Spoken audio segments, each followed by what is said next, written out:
রাত তখন ঘড়ির কাঁটায় 2:15। শীতের রাত, তার উপর ঘন কুয়াশায় হাইওয়েটা যেন সাদা চাদরে মুড়ে আছে।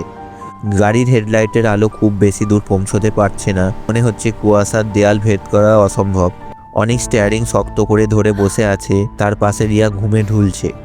বাইরের জগৎটা অদ্ভুত রকমের শান্ত, শুধু গাড়ির ইঞ্জিনের একঘেয়ে শব্দ আর চাকার নিচে পিচ রাস্তার ঘর্ষণের আওয়াজ ছাড়া আর কিছু নেই। হঠাৎ সেই নিস্তব্ধতা ভেঙে গাড়ির ড্যাশবোর্ডে লাগানো জিপিএস যান্ত্রিক ও ভাবলেশহীন স্বরে বলে উঠল, অনেক ভুরু কুঁচকে সামনের দিকে তাকালো। রাস্তা একদম সোজা, ডানে বা বামে ঘোরার কোনো জায়গায় নেই। ইউটার্ন নেওয়া তো দূরের কথা।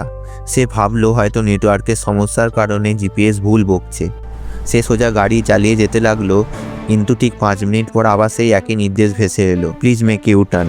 এবার অনেকের মনে একটা খচখচানি শুরু হলো। সে রিয়ার কাঁধে আলতো করে ধাক্কা দিয়ে ডাকলো, রিয়া ওঠো তো, ম্যাপটা বোধহয় কাজ করছে না। রিয়া চোখ ঢলতে ঢলতে সোজা হয়ে বসলো। কি হয়েছে? ম্যাপটা বারবার ইউটার্ন নিতে বলছে, অথচ রাস্তা একদম সোজা। আর সবচেয়ে বড় কথা, আমার মনে হচ্ছে আমরা গত আধ ঘন্টা ধরে ড্রাইভ করছি, কিন্তু আসলে এক চুলও এগোইনি। রিয়া জানলা দিয়ে বাইরে তাকানোর চেষ্টা করলো, কিন্তু গাঢ় কুয়াশায় হাত পা বের করলেও সেটাও দেখা যাবে না। ঠিক তখনই রাস্তার পাশে একটা মাইল ফলক পার হলো। হেডলাইটের আলোয় স্পষ্ট দেখা গেল পলাশপুর 66 কিমি। অনেকের শরীর দিয়ে একটা ঠান্ডা স্রোত বয়ে গেল। সে ব্রেক কষে গাড়ির গতি কিছুটা কমালো। রিয়া, তুমি মাইল ফলকটা দেখলে? অনেকের গলা শুকিয়ে আসছে। হ্যাঁ, পলাশপুর C6। কেন? কারণ ঠিক 15 মিনিট আগেও আমরা পলাশপুর 60 কিমি লেখা মাইল ফলকটা পার করেছি। আমি নিজের চোখে দেখেছি।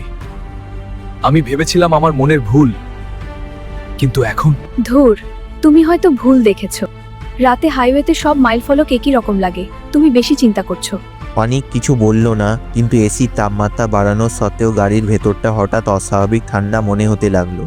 মনে হচ্ছে গাড়ির পেছনের সিট থেকে একটা হিমশীতল হাওয়া আসছে, যেন ফ্রিজের দরজা খুলে দেওয়া হয়েছে। অনেক লক্ষ্য করলো গাড়ির ইঞ্জিনটা কেমন যেন গোঙানির মতো শব্দ করছে, যেন গাড়ির ওজন স্বাভাবিকের চেয়েও অনেক বেড়ে গেছে।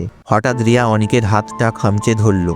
অনেক চমকে উঠে রিয়ার দিকে তাকালো। রিয়ার মুখটা ভয় ফ্যাকাশে হয়ে গেছে, চোখ দুটো বড় বড়। সে সামনের দিকে তাকিয়ে আছে, কিন্তু তার সমস্ত মনোযোগ পেছনের দিকে।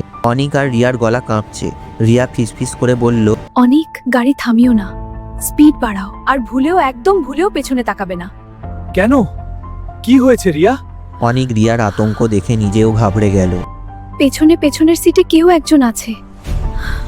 আমি তার নিঃশ্বাসের শব্দ শুনতে পাচ্ছি। শব্দটা মানুষের নয়।